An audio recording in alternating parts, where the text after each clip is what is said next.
ಬೆಂಗಳೂರಿನಲ್ಲಿ ಸರಿಯಾಗಿ ಬಿದ್ದಿರೋದು 3 ಮಳೆ. ಆದರೆ ಭಾರಿ ಪ್ರಮಾಣದಲ್ಲಿ ಮಳೆಯಾದ ಕಾರಣ ರಸ್ತೆ ಕುಸಿದು ಹೋಗಿದೆ. 12 ಅಡಿ ಉದ್ದಕ್ಕಿಂತ ಹೆಚ್ಚು ಆಳ ರಸ್ತೆ ಕುಸಿದಿದೆ. ಮೆಟ್ರೋ ಕಾಮಗಾರಿ ಪಕ್ಕದಲ್ಲೇ ರಸ್ತೆಯಲ್ಲಿ ಗುಂಡಿ ಬಿದ್ದಿದೆ.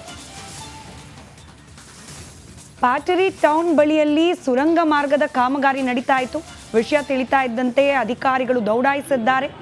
ಇನ್ನು ಅಲ್ಲಿನ ನಿವಾಸಿಗಳಿಗೆ ಇದರಿಂದ ಸಹಜವಾಗಿ ಆತಂಕ ಹೆಚ್ಚಾಗಿದೆ.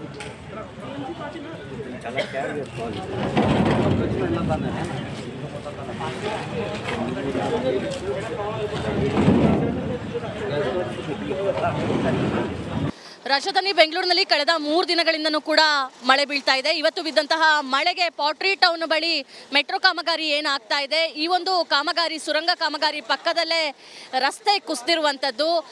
2-3 ಅಡಿ ಅಲ್ಲ, ಸರಾಸರಿ 15ಕ್ಕೂ ಹೆಚ್ಚು ಅಡಿ ರಸ್ತೆ ಆಳವಾಗಿ ಕುಸಿದು ಹೋಗಿದೆ. ಮೇಲ್ನೋಟಕ್ಕೆ ಇದು ಮಳೆಯ ಅವಾಂತರ ಅಂತ ಹೇಳಿದ್ರು ಕೂಡ ಪಕ್ಕದಲ್ಲೇ ಇರುವಂತಹ ರೈಲ್ವೆ ಬ್ರಿಡ್ಜ್ನಿಂದ ವಾಟರ್ ಬ್ಲಾಕೇಜ್ ಕೂಡ ಆಗಿತ್ತು ಅನ್ನೋ ಒಂದು ಇನ್ಫಾರ್ಮೇಶನ್ ಸಿಗ್ತಾ ಇದೆ. ಅಂದರೆ ಕಳೆದ ಹಲವು ದಿನಗಳಿಂದ ನೀರು ನಿಂತಹ ಕಾರಣ ಇವತ್ತು ಮಳೆ ಸುರಿದು ಏಕಾಏಕಿ ರಸ್ತೆ ಕುಸಿದಿರ್ಬೋದು ಅಂತ ಹೇಳಿ ಅಧಿಕಾರಿಗಳು ಅದನ್ನು ನೋಡ್ತಾ ಇದ್ದಾರೆ. ಆ ರೀತಿ ಆಗಿರ್ಬೋದು ಅನ್ನೋ ಒಂದು ಕಾರಣವನ್ನು ಹುಡುಕ್ತಾ ಇದ್ದಾರೆ. ಸುಮಾರು 5:30 ಹೊತ್ತಿಗೆ ಆದಂತಹ ಘಟನೆ ಇದಾಗಿದೆ. ಏಕಾಏಕಿ ಸುರಂಗ ಮಾರ್ಗ ಏನಿದೆ, ಈ ಒಂದು ಮೆಟ್ರೋ ಸ್ಟೇಷನ್ ಮಾಡಲಿಕ್ಕೆ ಹೊರಟಿದ್ದಾರೆ ಸುರಂಗ ಮಾರ್ಗ, ಅದರ ಪಕ್ಕದಲ್ಲಿರುವಂತಹ ರಸ್ತೆ ಕುಸಿಯೋದಕ್ಕೆ ಶುರು ಆಗುತ್ತೆ.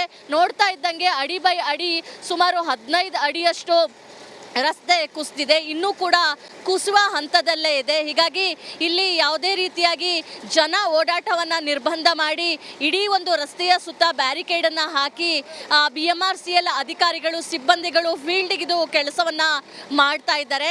ಅಂದರೆ ಈ ಒಂದು ಬ್ಯಾರಿಕೇಡ್ ಲೈನ್ ಏನು ಹಾಕಿದ್ದಾರೆ ಅದನ್ನು ತೆರವು ಮಾಡಿ ಎಷ್ಟು ಕುಸಿಯುತ್ತೆ ಅನ್ನೋದನ್ನು ಟೆಸ್ಟ್ ಕೂಡ ಮಾಡಲಾಗ್ತಾ ಇದೆ. ಕಳೆದ 2-3 ಗಂಟೆಗಳಿಂದನೂ ಕೂಡ ನಿರಂತರವಾಗಿ ಕೆಲಸವನ್ನು ಮಾಡಲಾಗ್ತಾ ಇದೆ. ಸದ್ಯದ ಮಟ್ಟಿಗೆ ಇಲ್ಲಿರುವಂತಹ ನಿವಾಸಿಗಳಿಗೆ ಓಡಾಡಲಿಕ್ಕೆ ನಿರ್ಬಂಧವನ್ನ ಹೇರಲಾಗಿದೆ.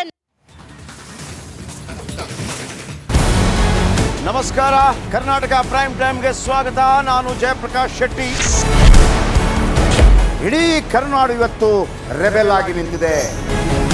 ಈ ಹಗರಣಗಳನ್ನು ಸದನದಲ್ಲಿ ಪ್ರಸ್ತಾಪ ಮಾಡಲು ಕೂಡ ಕಾಂಗ್ರೆಸ್ ಹಿಂದೇಟು ಹಾಕಿದ್ದೇಕೆ? ನಿಮ್ಗೆ ಸಂಬಳ ಅದಕ್ಕೆ, ನಿಮಗೆ ವಾಹನ ಅದಕ್ಕೆ, ನಿಮಗೆ ವೆಪನ್ ಅದಕ್ಕೆ, ನೀವು ಅದನ್ನು ಸೆರೆ ಹಿಡಿಬೇಕಾಗಿತ್ತು. ನೀವು ವಿದ್ಯುತ್ ಬರ ಇದೆ ಅಂತ ಹೇಳ್ತಾ ಇದ್ದೀರಿ, ಎಲ್ಲಿ ಬರ ಇದೆ ನೀವು ಹೇಳಬೇಕು. ಪಾಕಿಸ್ತಾನ್ ಆಕ್ಯುಪೈಡ್ ಕಾಶ್ಮೀರ್ ಅದು ಎಂದೆಂದಿಗೂ ನಮ್ಮದು. 40 ಮೆಷಿನ್ಗಳು ತಂದಿತ್ತು ನೋಟ್ ಎಣಿಸುವುದಕ್ಕೆ, ಅದೇ ಹಾಳಾಯಿತು. ಮಥುರಾದ ಗಲಾಟೆ ಇದೆಯಲ್ಲ, ಅದು ಸ್ಥಳೀಯವಾಗಿ ಕೂತು ಪರಿಹರಿಸಬಹುದಾದಂಥ ಕಾನೂನಿದೆ. ಗ್ಯಾರಂಟಿ ಯೋಜನೆಯಿಂದ ನಷ್ಟ ಆಗಿದೆ, ಲಾಭ ಆಗಿದೆ, ದಯವಿಟ್ಟು ಹೇಳಿ.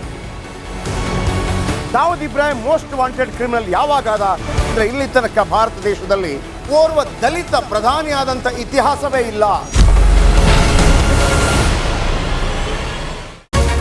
ರಿಪಬ್ಲಿಕ್ ವರ್ಲ್ಡ್ ಆಪ್ ಇದು ಕೇವಲ ಅಪ್ಲಿಕೇಶನ್ ಅಲ್ಲ, ಸಮಗ್ರ ಸುದ್ದಿಗಳ ಸಂಪರ್ಕ ಮಾರ್ಗಕ್ಕೆ ಕ್ರಾಂತಿಕಾರಿ ಬದಲಾವಣೆ.